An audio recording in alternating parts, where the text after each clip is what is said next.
We're live. Hi, welcome everybody. We're so happy to be having this seller webinar, and it's really just an informal gathering to answer questions and give you some food for thought and some information about preparing your home for sale. We know that a lot of people feel really overwhelmed at the idea. Sometimes it even causes people to procrastinate and hold on to their houses longer than they really should. People are nervous about decluttering. They're nervous about what state their home is in and what we will unearth through home inspections. And anyway, we're just excited to introduce who's below me. This is Robert Stout of Stout Home Inspectors. And he's going to go through some information with us about the buyer home inspection. Do you want to say who you are first? Okay. Hi. Hello, everyone. Yes, I'm Robert Stout, and I'm with Stout Home Inspection Services, and I'm a licensed New Jersey home inspector. Great. And, so yeah, I can talk a little bit. So when when you do put your home on the market, you're likely to have a home inspection, and it's a very thorough inspection of all the various systems and components of your home. And it's a good idea to know what kind of condition that your home is in prior to listing it, so that you have an idea what maybe you can address and repair, or have an idea of what may come up in the buyer's home inspection report, because it will be very thorough. And some things you can fix and address yourself, and some things you won't, and that is between you and your agent. They will really be best suited to advise you. So there's an inspection for the buyers, and then there is occasionally there is a pre-listing inspection.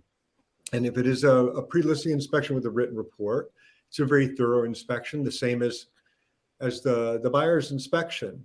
I often, sometimes I do walk-through inspections where I just walk through, often with an agent. I take photographs, and then I'll send the photographs with a list of recommendations. And again, some of which you will address, and some you'll opt not to. I see everything, and I've seen everything, and we all, life happens. We want to address things in our home. We want to fix everything, but oftentimes we just don't get around to it. So I have issues with my home, and I'm constantly, addressing little things, and some things I have to put off. I have an old roof on my home, but as an inspector, we start on the roof and we work our way down. The roof has the roof coverings. You have a chimney up there. Oftentimes it's for a chimney, a fireplace, or not. It's venting, your hot water heater, your boiler. And then you've got roof penetrations, and they're all flash. There's flashings and collars and boots, and some of these things you can look at yourself, and you might have an idea of what your roof is like. And sometimes you need to get somebody up there. But I work my way down, around, and then we go inside. I'm going to share some photos, and we'll go through kind of quick. If anybody wants to stop me and say something or ask a question, we can do that. Yeah, just for the sellers out there, once your house is under contract, that is when the buyers will do their home inspection. And then after that, they will be possibly asking for some repairs or some credit towards the repairs. And often they're not asking for every little thing that shows up. It's often the major things or the really costly, expensive things.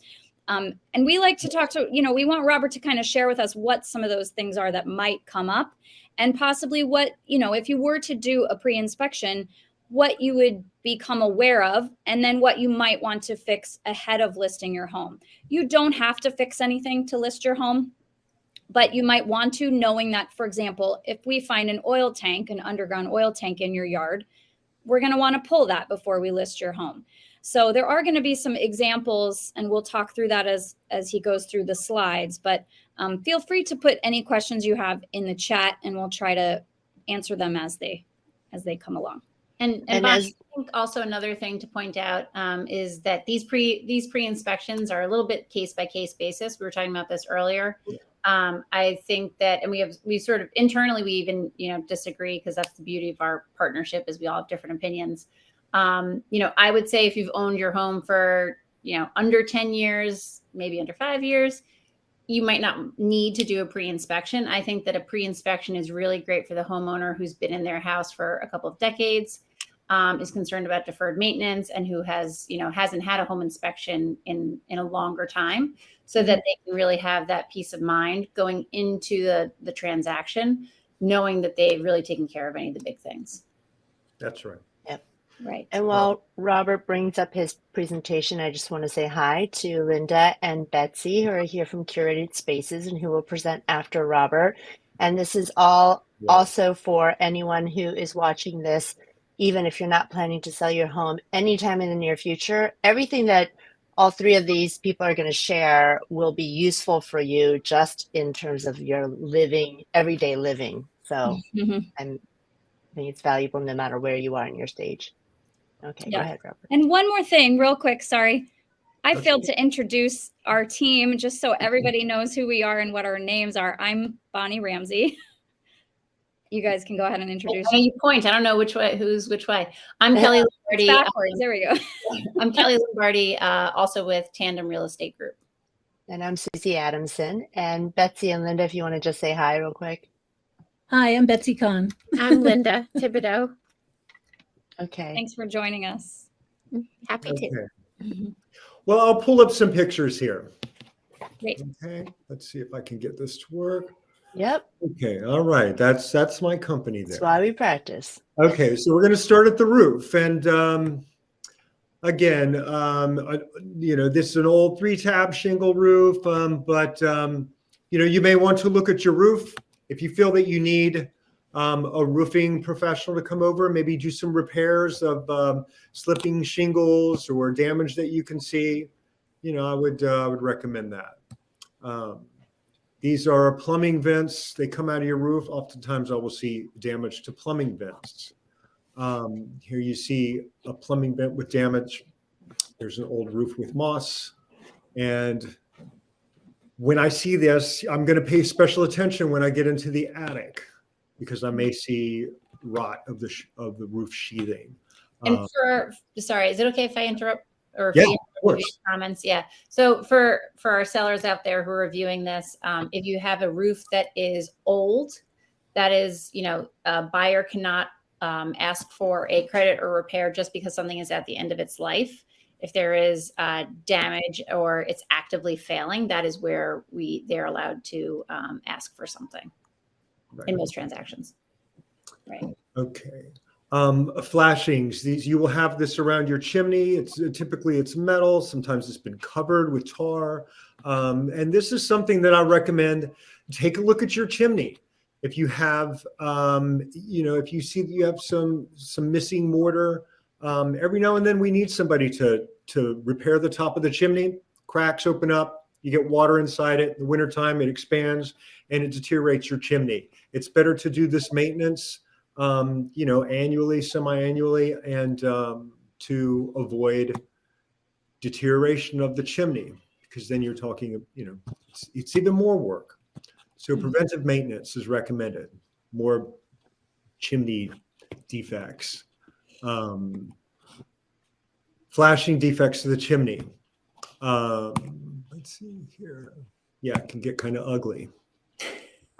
They're going to look at your driveway, your walkways, crack landings and steps. And again, if you have cracks in your landings, if you think that it needs to be repointed or it could use some maintenance, it probably does. And do so before you start to get deterioration. It gets expensive. Grading, drainage. We're going to talk about like your roof drainage system. It's very important that your gutters be clean, that your downspouts shed that water 6 feet away from the basement. Water close to your foundation is absorbed by the foundation. And then in the wintertime, it gets cold, it expands, and it cracks your foundation, and it can lead to flooding of the basement. Sometimes simple maintenance of the roof drainage system, making sure it's free and clear of debris, it's flowing properly, and then that those downspouts are extended 6 feet away from your foundation can help you avoid a lot of moisture intrusion issues and masonry damage. Yeah, I just want to point out, to put an extender on your gutter is not very expensive. You can get one at Home Depot, and just doing that before the rainy season, any time of year, can prevent a catastrophic situation later. So even if you're not planning on selling right away, these are good points of, just go around your house, maintain some things, make sure things are in order so that down the line, you're not having these really expensive issues. That's right. That's right. You see here, I see this all the time, that this extender has fallen off and you can see some cracking. It's going to start cracking, but this is something you can do regardless. Yep. Paint maintenance, wood without paint absorbs moisture and then it'll start to deteriorate and rot. Scrape and paint these areas to prevent damage like this, wood rot. I'll just jump in quickly to say a lot of people avoid repainting their homes because they think it's going to be super expensive. Yeah. But it's true of most things that if you wait, it's just going to be more expensive later because you're going to have to repair a whole lot more. That's right. This was likely left unpainted for a considerable amount of time. Mm-hmm. And then they painted over it right before they put it on the market. And I find rotten wood. I find rotten wood that's painted over, and that's that's alarming for me. That now I'm looking for what you're hiding, and I know you're hiding stuff. So, yeah. See, this is rotten, but to a buyer, they might not see it, but your inspector's probably going to find this. So replace that rot wood and then paint it, or better yet, paint it before it rots. Decks require annual maintenance, or you get wood decay. Mm-hmm. Loose railings come. If your railings are loose, shore them up. If they don't get corrected, they're going to break, and then it's a safety hazard. And this is a simple fix. This is an easy fix here. And then this was on the steps coming down. If you see mortar missing between your steps, it's not expensive to have a handyman or a mason or somebody come over there and just repoint those before you get more deterioration, and then it ends up resulting in broken steps. Mm-hmm. That can be expensive. See, that's a simple fix. I put this in my reports. It's not something that the sellers are fix, but I tell my buyers, I'm going to give you a very thorough inspection report. Some of the things may be addressed. Many of them will not, but it's going to give you a to-do list. Mm-hmm. But this stuff should be shored up before an inspection, and it should be shored up before the summer when you use your deck. Loose railing components, rotten wood on guardrails, and the missing graspable handrail. If you're missing a handrail that's graspable on stairs, inside, outside, up to the attic, down to the basement, that's going to be in the report, and it's easy to fix. But you can expect it. Windows. I see a lot of issues with windows. Oftentimes it's maintenance. They need to be cleaned. There's vegetation growing on them. All of these windows probably have functioning storm windows. It's hard to tell. I have to call this out for further evaluation. But likely, if you remove these vines and clean these windows, they're going to work properly. And if you do that, on the day of your inspection, your clients, not your clients, your buyers will get a sense that the home is being well maintained, and we all want to buy a well maintained home. Yeah. Also, Robert, I think with the vegetation, I know that some people find like the climbing ivy to have like a charming English cottage look. It is. But would you agree that, I mean, is it not true that the ivy can sort of creep its way into the mortar between bricks and right? So you want that off of not just your windows, but your siding as well. It does. It gets into the mortar between the bricks, and it absorbs water, moisture, and it deteriorates that mortar. Probably many of these beautiful English cottages in Europe would fall to pieces if you were to pull the ivy out. It's literally holding them up. Literally, yeah, it is the mortar now. Yep. Yeah. Okay, here's one that everybody should go out and check.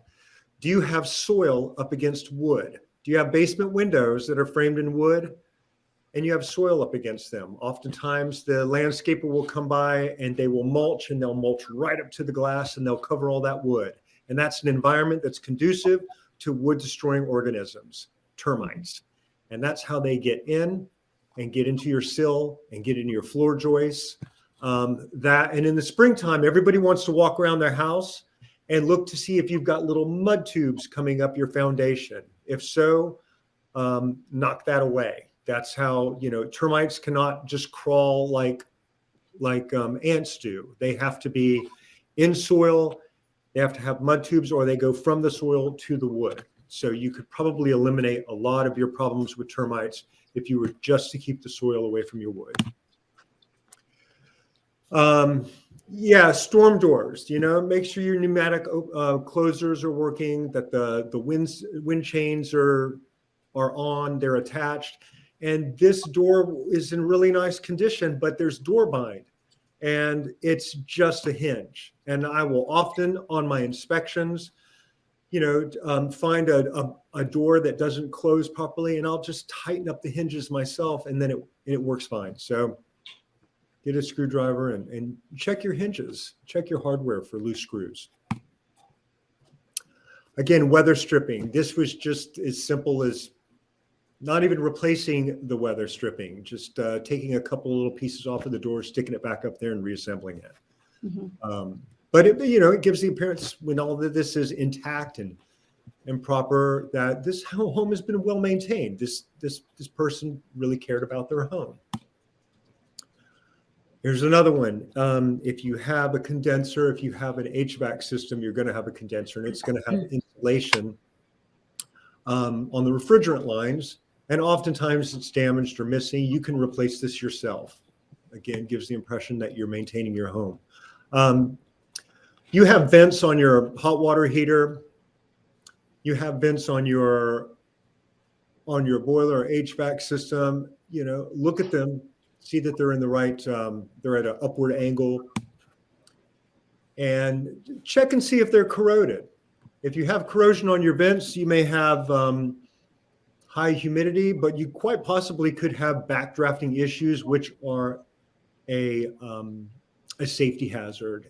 And if you see that, you may want to call a local HVAC company or plumber to come and check those. Yeah, just to chime in on that, it really is a good idea to have your plumber come out annually, if not twice annually, when you turn your heat on and when you turn it off for the spring, just to maintain your mechanicals and make sure everything's working properly. And it's really not that expensive. It can be, anywhere from $100 to a couple $100 for them to come out and tune everything up. And by doing that, you're really prolonging the life of your mechanicals and spotting anything that might be a problem, like the ones that you're showing us here. That's right.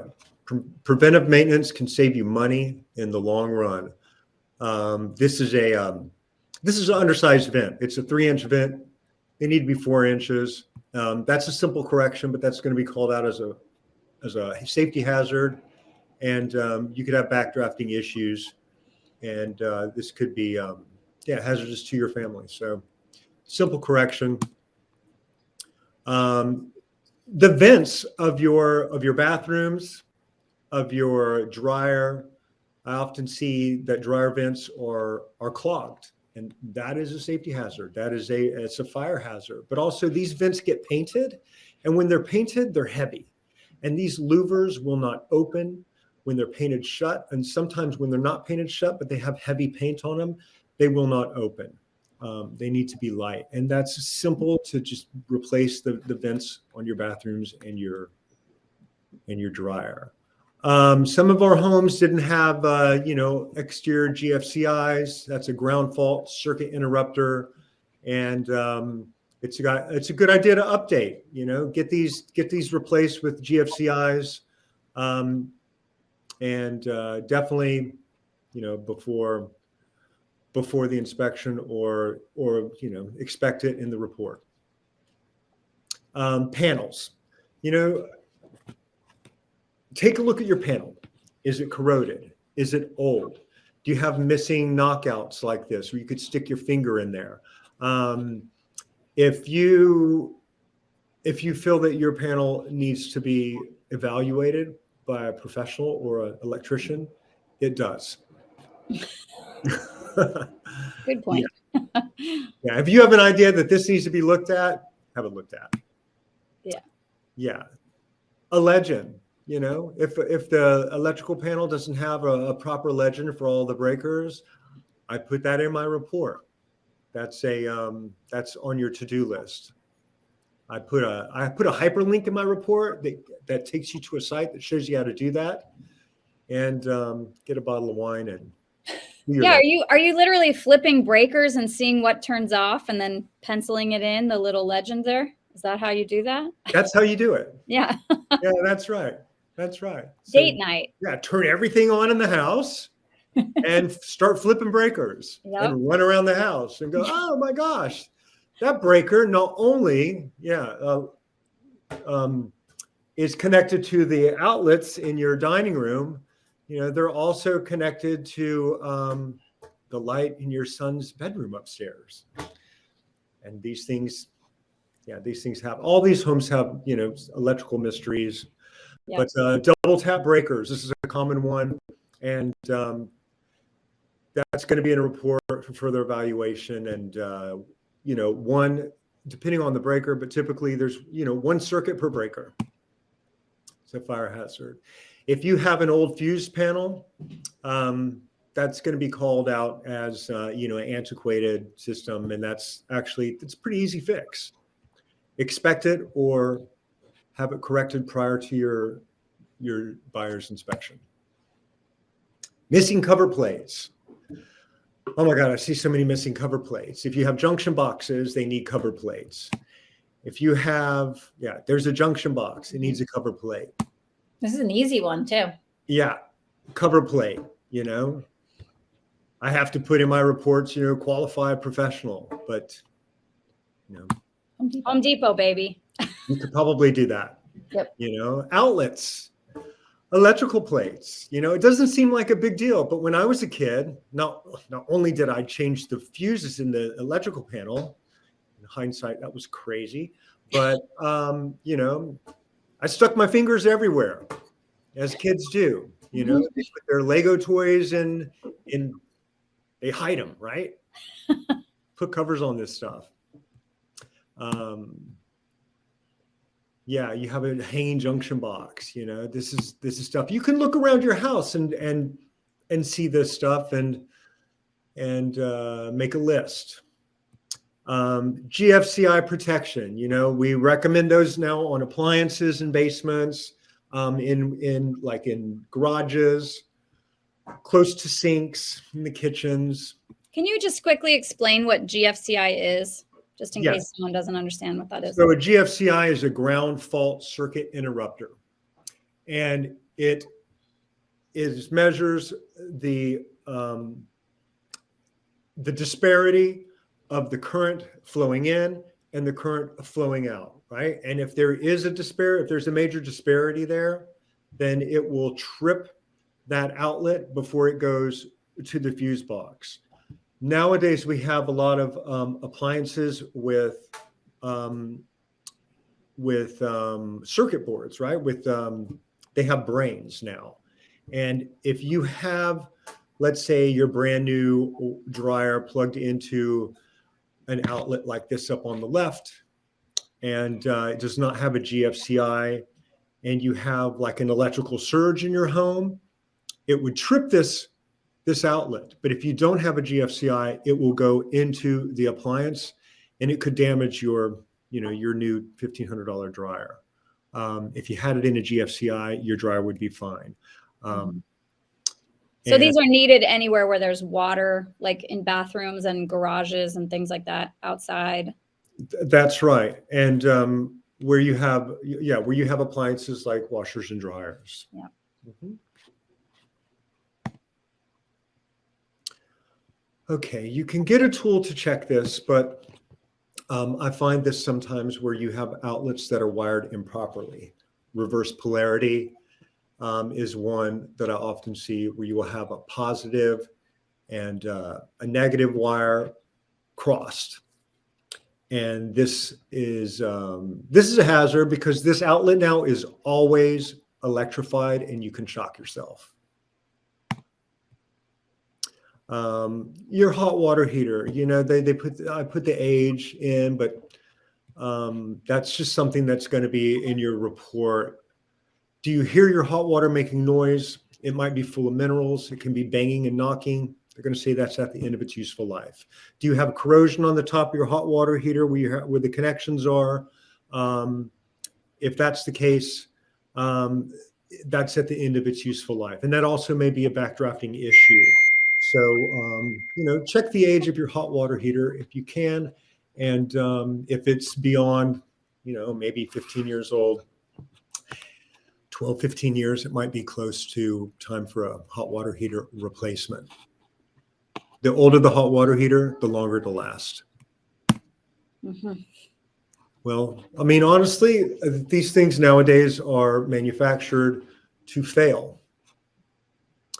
Poor, slow drainage. I find these in sinks often, and it can be as simple as going to Home Depot or Lowe's and getting a drain weasel. It's a little plastic. It's got a brush on it. It's got a little plastic handle that you turn around and you put that down in your drain, and it's probably just lint and hair and stuff like that. Clean your drains. Probably disgusting, but super satisfying. It is. I did one today. It was so disgusting, and I'm so happy I did it. It's so satisfying. Yeah. Your showers. The tubs and the showers, caulk, grout, that stuff that should be shored up, whether you're selling your house or not. You can get moisture intrusion behind the walls. You can grow mold and bacteria in these areas. Mm-hmm. And this is one that we almost always tell our sellers to address prior to selling, because one is it's preventing the moisture intrusion, but two, it just looks nicer. So that's cheap and easy. Mm-hmm. Cheap and easy. That's right. But more than just a cosmetic issue. Yeah. Tub strainer. This is on the left. It's just a strainer that you put on the top and you screw it in there. I see these missing all the time. But again, if you can replace that tub strainer, looks like you maintain your home. Sink stoppers. You could probably repair these yourself. I don't know why I ever find these things. I repair these all the time on my inspections. I don't know why they're not addressed beforehand, but this is a good one to put on your list. Check your sink stoppers. Here's where, you're gonna, it's a good idea if you're having someone to come and maintain your home or your appliances. Might have them look around at your piping. You see the corrosion here is it's dissimilar metals. When you connect copper pipes with galvanized, you have an old galvanized water pipe, and then you've got some new piping that's copper. You will get corrosion from dissimilar metals. Galvanic action happens. And so I put this in the report. Depends. Sometimes I can see that something is going to fail. And sometimes this is on your to-do list of replace that old galvanized pipe with either copper pipe, or it's very easy now to replace it with PEX flexible plumbing. Pretty simple. Pipe insulation. That's what I call this. That's also is known as asbestos insulation. It's not, you don't need to freak out over asbestos insulation. I often find it on steam pipes, and it can be removed and cleaned up. And it used to be we'd wrap it, but now people are utilizing their attics, they're utilizing their basements, and they want this stuff cleaned up. And it's a good idea to have a look around and see if you have this. And just to add to that, that comes up a lot when we find that in inspections. Buyers generally are going to ask for you to remove that because it is a health and safety issue having asbestos in the home. Should they need to open that pipe up, they would need to cut open that asbestos, and that can become airborne. Thus the reason it's an environmental or health and safety issue. So you don't necessarily have to remove it before you list your home, but know that you will be paying for it to be removed one way or another. yes, this will likely be something that you need to address. Yep. Yeah, here it is. This is also what it looks like an old cast. You'll see that. Sometimes it's it's all been removed, but it's barely visible here. I would seal that off, or have somebody do it. Have a handyman do it. Here's a duct that's some of the insulation has come loose, has been broken. I put that in the report as something that should be shored up. Window hardware. I find broken hardware all the time. Top left, if it's casement hardware, the casement window is not going to work when you have broken hardware like this. It's an easy fix. A lot of these little pieces, you can find them online. You can go to Home Depot and you can get them, and they're easy to fix yourself. Here again, non-locking windows, oftentimes it's just they need to be cleaned. Window stops, it's for the safety of children. These can be they break, they can be pulled out, and you can pop another one in there. I oftentimes will see that, and I'll put in my report a hyperlink to a site that has that window stop for you, so you can just go ahead and buy it and do it yourself. Window condensation. If you have condensation between your window panes, that seal is broken, and that window needs to be replaced. That's not a fix. Handrail. You're going to need to put handrails in, or I don't know if that's ever fixed, really. I don't see what's done after I do the report, but if there's not a handrail and there's 3 or more risers, it's going in the report as a safety hazard. Debris. I find debris under decks, debris in crawl spaces, debris in attics, and I put it in my reports because it's in the way. Oftentimes it's obscuring things. Sometimes I find it laying on top of ductwork, and I move it myself.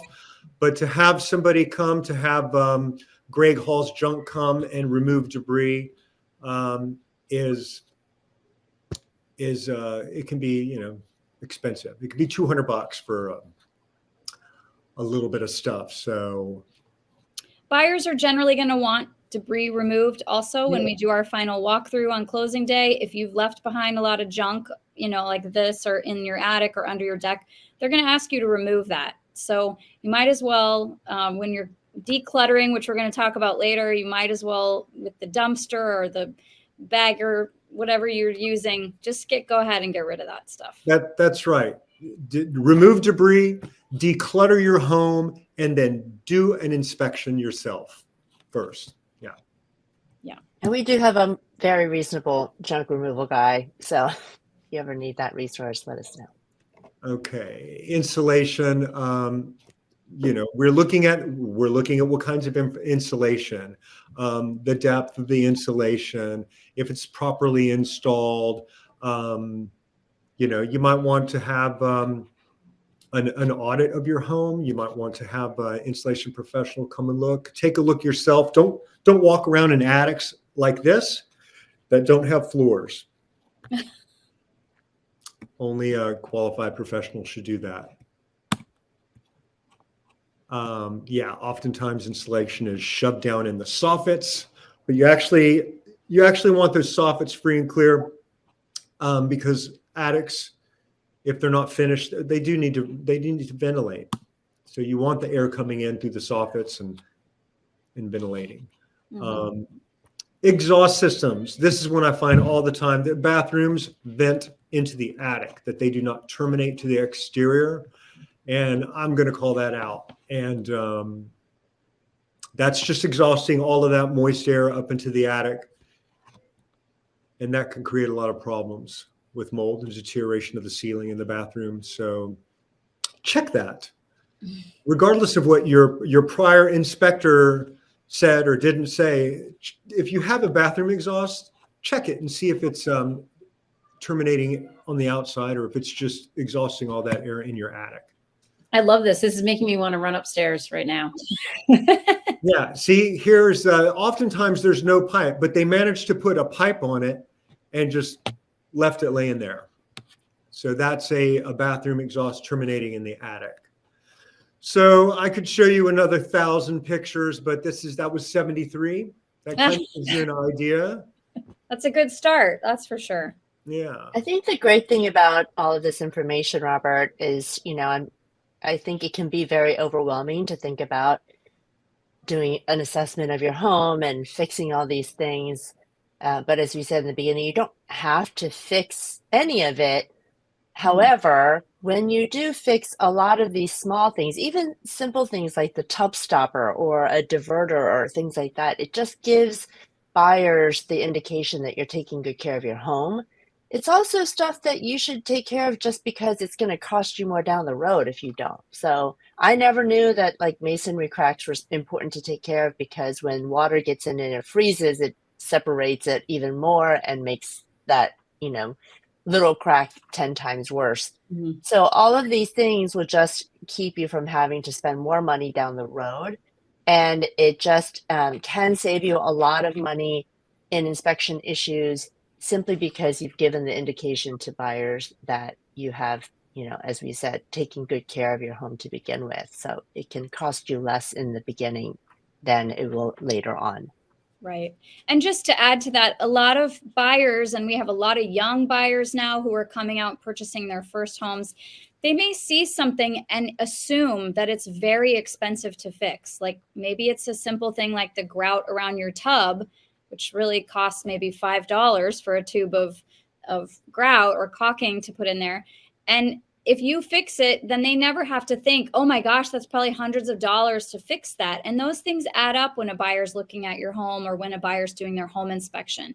So if you can prevent them from assuming that there's going to be a lot of repairs needed on the house, then they're more likely to pay more money for your home if it presents well and feels like it's well maintained. That's right. And when I see that a home is well maintained, I express that to the buyers. I do. I say that. I say this home has been cared for. It has been well maintained.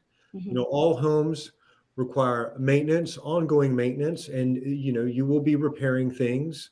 And but for the most part, yeah, it looks like you're getting a well maintained home here. So I do say that. It was a pleasure being a part of your Thank you. webinar. Yeah, we appreciate you, Robert. Thank you for coming on. And if anyone on here wants contact information, obviously we're happy to give that out to you if you want to do a preventative homeowner inspection, just so you know what's going on in your own home. We're happy to pass along your contact information. That's right. You know what? If you want to take a picture of something and email it to me and ask me my opinion of it, or should I have this looked at, feel free.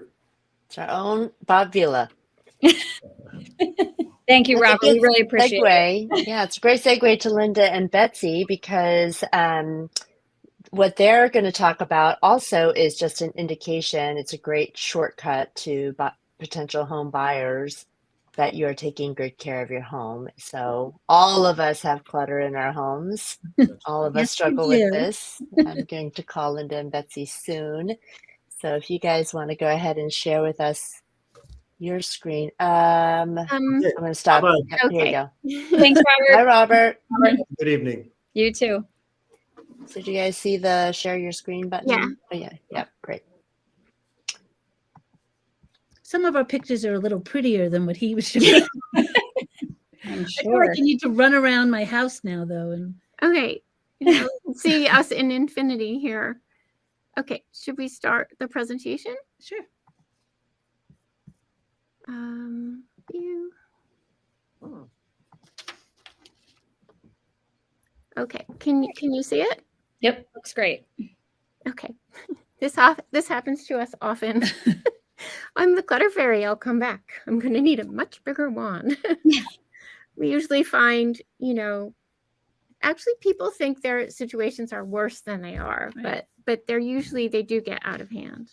So we have this thing that we're working on that we're hoping to present to people in the future called the Clutter Clinic. So, clutter maintenance is an ongoing thing. It's not something you should do at the last minute. What do we do? This is just a little bit about us. We're professional organizers. We're a major part of the community. We volunteer. Linda was a graphic designer. I was in retail. I was a preschool teacher, and we are annoyingly organized from birth, I think, as well. Started very early for us. What does a professional organizer do? Honestly, we Everything. we find joy in alphabetizing spices. You don't have to go that far, though. And I personally love junk drawers. Linda's the queen of junk love drawers. doing a junk drawer. Bookshelves, we can put your stuff in rainbow order. Oh, we don't have to go that far. But, we do help you get rid of books and stuff. We will never tell you to throw something out. We sort of suggest how others can benefit from what you no longer use. We just don't like to tell people, you have to part with that. We're not that kind of organizers. If you want stuff, we'll find place for it. We label everything, but we don't judge. No judging. And I guess our philosophy is that life is constantly moving. And our goal is to help you kind of be comfortable in your home now and be ready for the time when you will be moving on.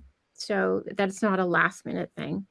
And actually our specialty has been helping people move. We clear the way for stagers.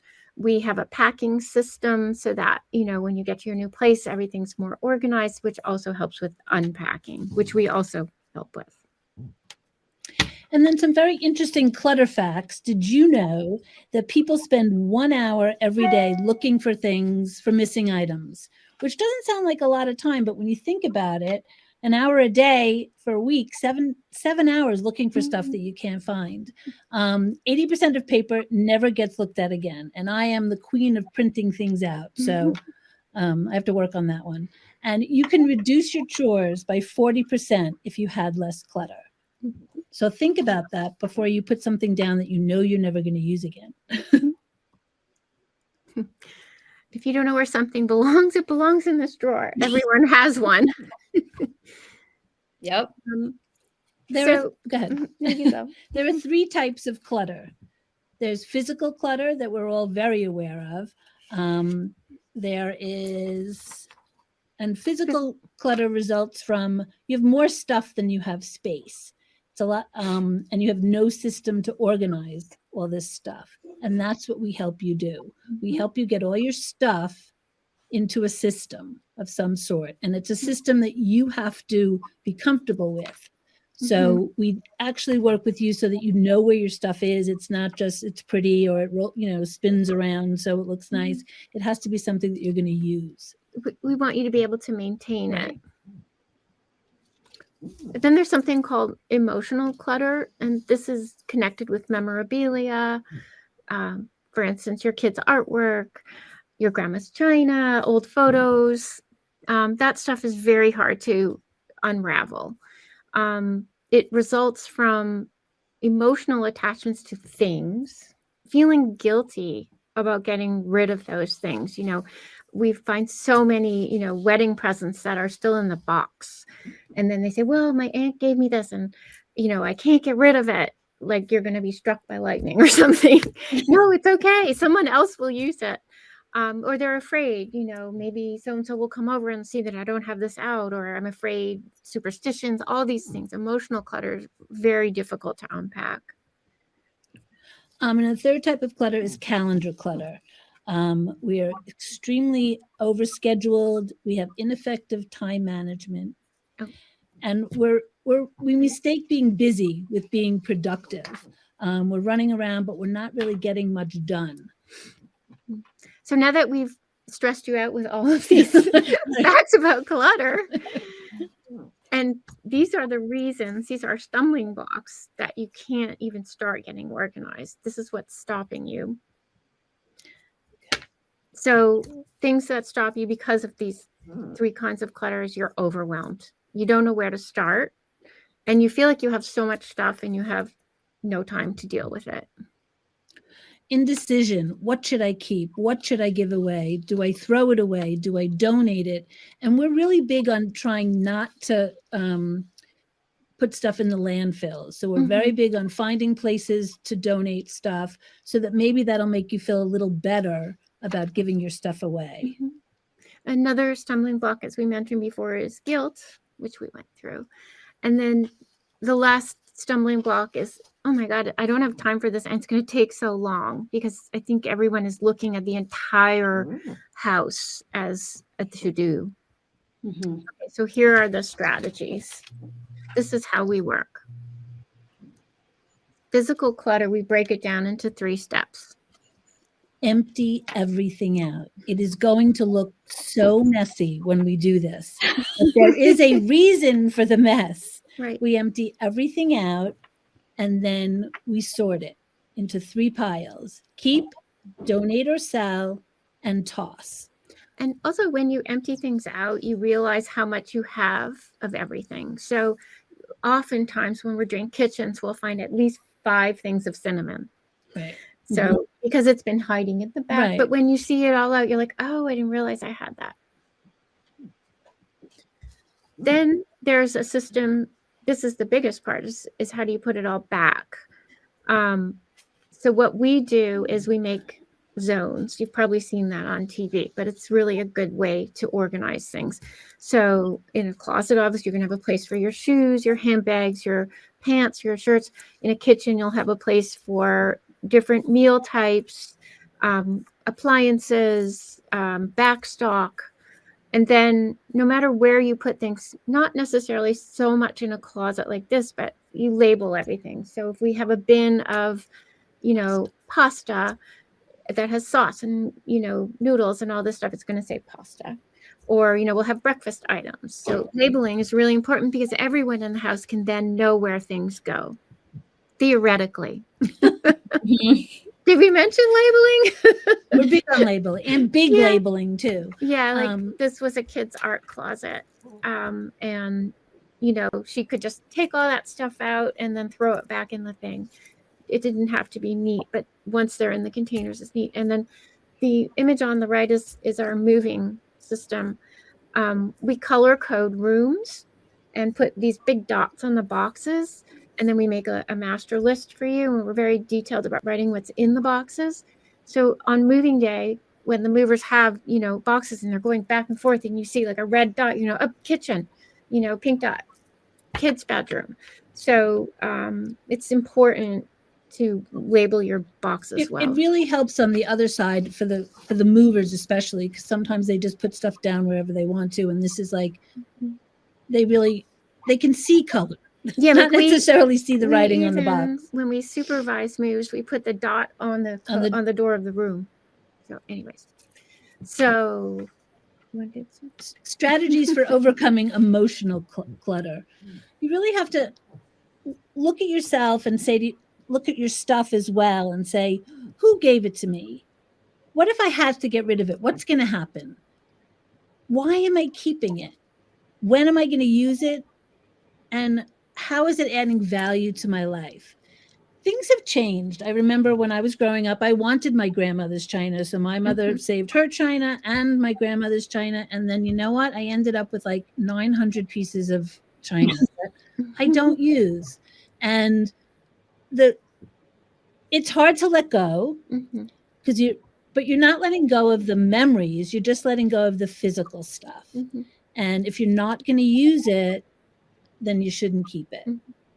And that's, so this is, we kind of coach people go through this process, you know, and we try to gain a momentum so that you're not staring at every little item, but when you're looking at, you know, a pile of your kids' artwork and, you know, you have like their math sheets in there, you know, okay, you can get rid of that and maybe take a picture of this, or there's things that, you know, make albums and stuff. So this is a thing that really requires a partnership because it's hard to look at your stuff objectively.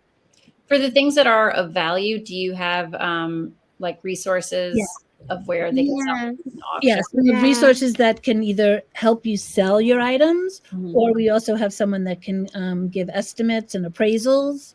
So you can see what you might be able to sell. A lot of the times what we think, or you think when you're going through your house are really worth something, sometimes really aren't to anybody else but yourself. I can't tell you how many times, oh, this is sterling silver. It was passed down, and we have a really good resource. The Nye auction house, my friend Kathy, I'm constantly sending her pictures. Is this silver? No, it's plated. It has to have a special stamp and all this stuff. So, and plated silver doesn't really have a value. Right. So, we do have resources. We have estate sale people. And then we also have places to donate smaller pieces of furniture. Okay. Strategies for managing calendar clutter. This is the time management. We love lists. People sometimes, you know, people love making lists, but they'll make a list with so many things on it, and they think at the end of the day, oh, I didn't do anything. When maybe you've done 5 things, but if your list only has 3 top things, that's realistic.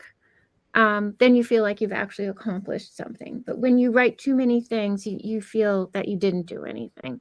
So also important when you make those 3 top things is how long are they going to take? If it's going to take 5 hours to do one of them, then maybe you only do 1.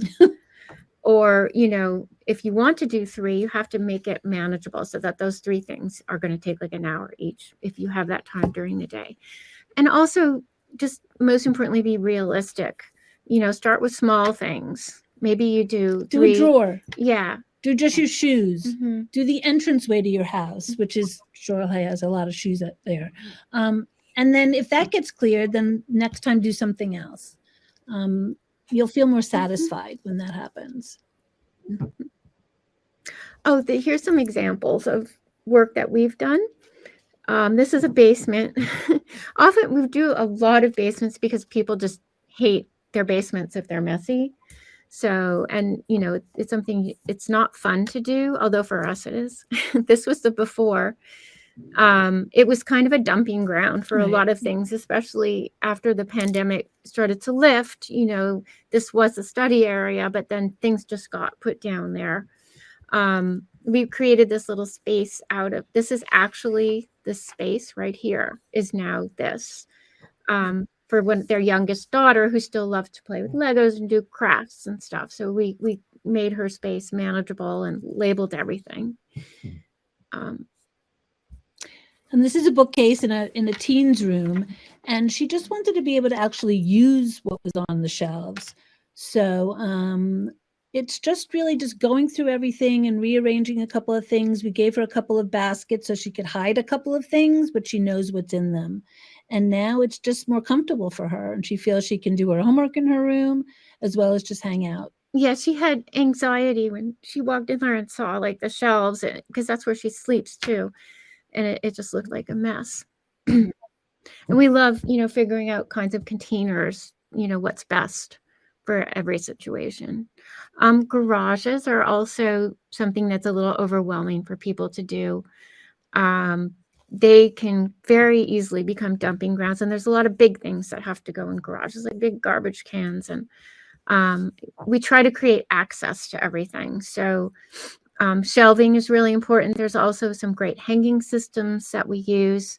In the case of this garage, it's not in this picture. We divided it in half because it was a 2-car garage. And one side we created a pottery studio. So they had functional storage and a pottery studio on the other side. Ask and you shall receive. No cars. Yeah, no cars. A lot of our garages have no cars. There's just too much stuff. So just to summarize everything. Decluttering strategies. Identify your clutter source, or what's your biggest pain point. What is really bothering you every single day when you go downstairs, your basement, or even into your closet, or even your bathroom. Prioritize what you want to do. I'm going to start small. I'm only going to do my kids' room today, or my kids' underwear drawer. And develop a plan, which is not that hard to do, especially if you're starting small. And the big thing, and I've said it 3 times already, is start small so that you actually get something done. Because it's very satisfying, even if you're not like clutter freaks like we are, it's very satisfying to see this huge pile that you started with be able to be put away in a little bin somewhere or on the shelf. And when we meet clients, this is how we approach a project as well. So, yeah. Just to connect this all, let's say we are talking about moving. If you declutter, planning the move is going to be less overwhelming. Yes. Also, we're called in on a lot of emergencies to help pave the way for staging. If you declutter, then it already makes it so much easier for the staging, and you don't have to be in a panic about hiding things or, making decisions about what to get rid of on the spur of the moment, which can be very stressful. It makes packing much more efficient. We just went to a house today where she moved from a house that already had stuff that was still packed from another house, and she just moved it all to her new house. So, it's like you're moving stuff that you don't even want, that's been in boxes for 10 years. We don't want that to happen. And then obviously unpacking is much easier if you're not packing old baggage. With all of this, we're sure that you probably feel like this right now. But we are here to help. All right. Awesome. Well, and I think to your point, the big takeaway here is to just start small and start somewhere, right? Not to overthink it and just start on a small start somewhere. And yes, that's right. Yep. And call us for the things that really stress you out. And the other thing we've always heard, it's just a good thing to do, is like once a day, pick something that you can donate or get rid of. And then think about it. After a year, you've given away or thrown away 365 things that are not in your house anymore. Right. Little thing, the old toothbrush, whatever it is, like, again, very small, and it all adds up. So I have a question for you. If somebody is thinking maybe they've lived in Maplewood for 25 years and their house is just chock-a-block, their attic is full, their basement is full, they feel really overwhelmed, they want to move to an apartment or they want to go to Florida and they're just so overwhelmed.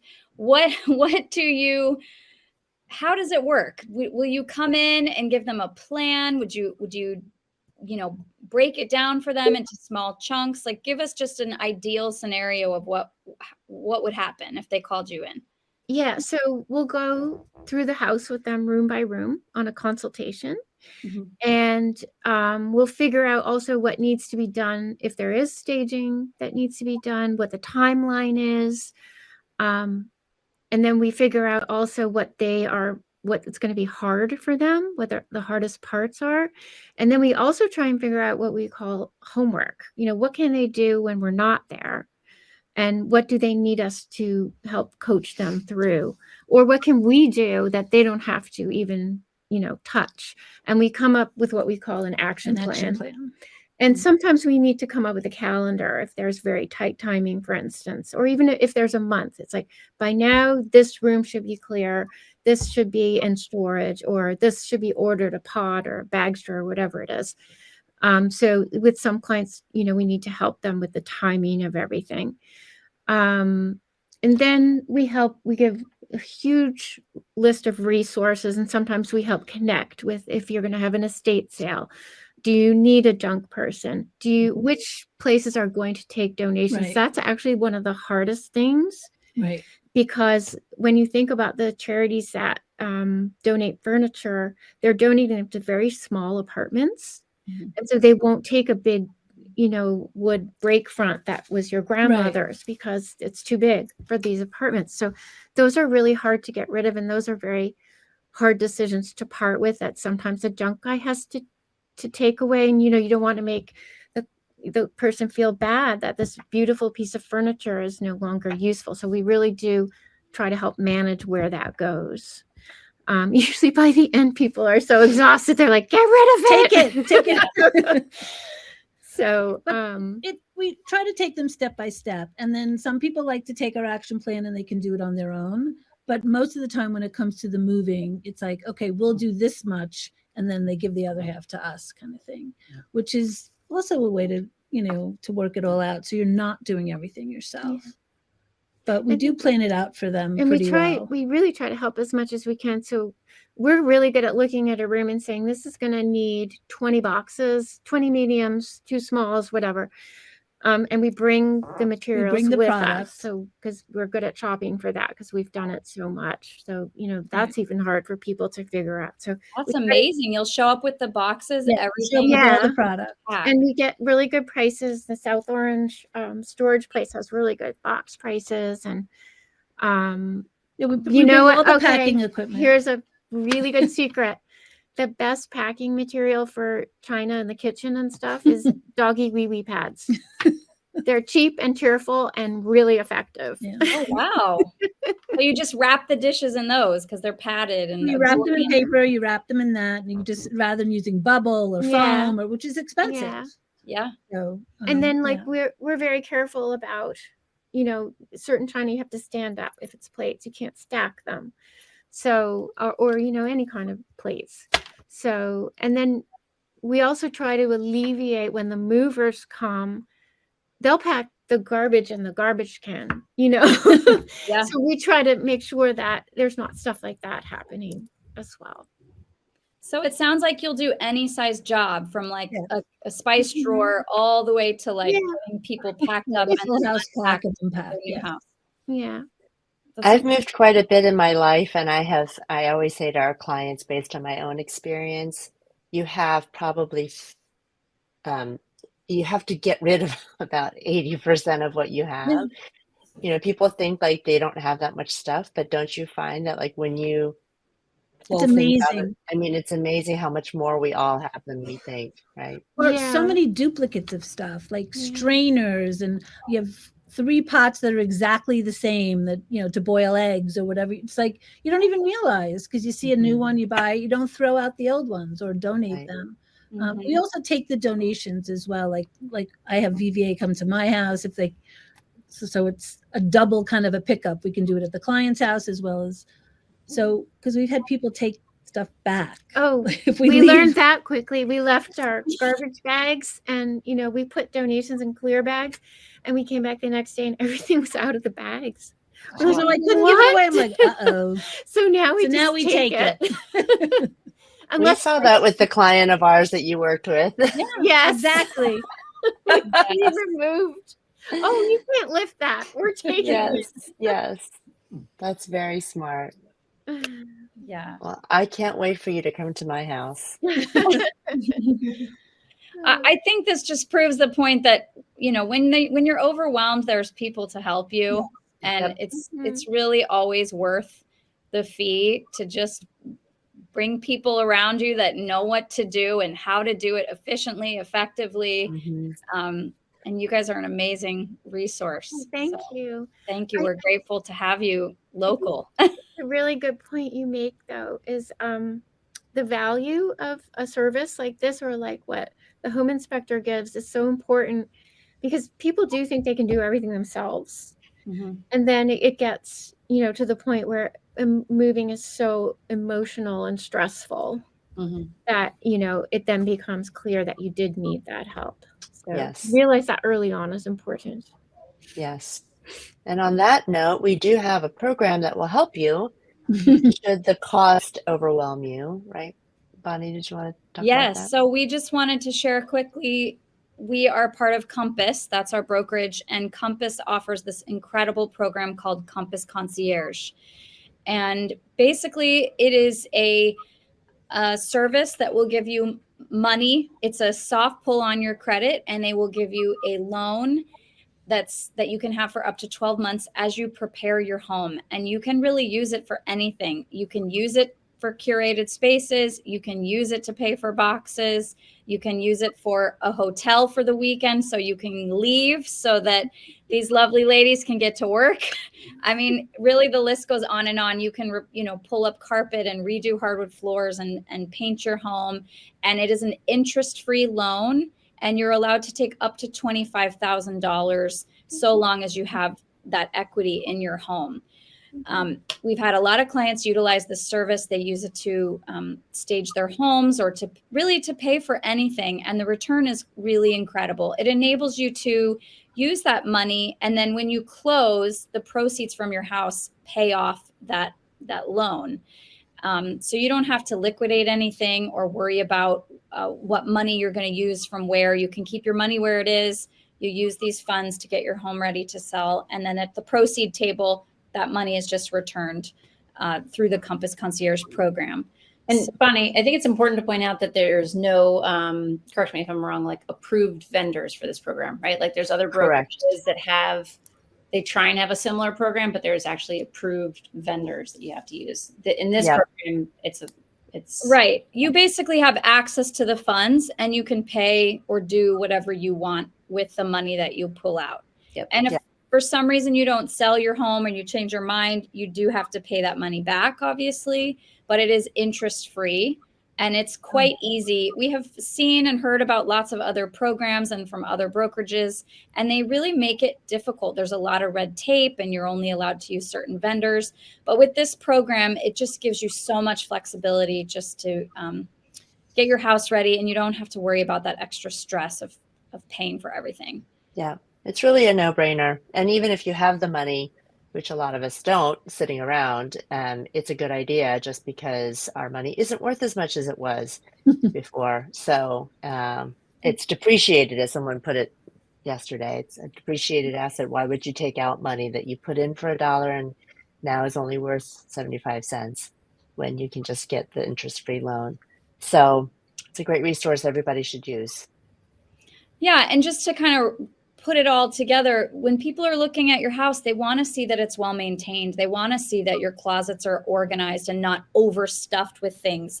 We want things to feel light and bright and roomy and spacious for your next buyer. So that really is the goal as we stage and as we declutter and we maybe take care of some mechanical issues or things that are wrong with your house.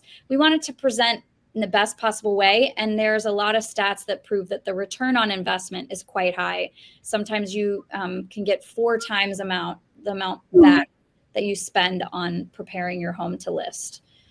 So it really is a great investment. We're happy to talk to any of you if you have questions about applying for this program or, the ins and outs of how it works. Anything else that we didn't touch on? Thank you, guys. Your presentation was so helpful. Kelly, did you have anything else to add? Inspiring. No, I'm just inspired to go in my attic and check on my dad's house, and inspired to go to my basement and start labeling everything. So. Start small. Start small. I'm going to clean my desk off tonight. Thank you very much for having us. Thank you, guys. Thank you And so thanks much. everyone for joining us. Good night. Good Have a good night, everybody.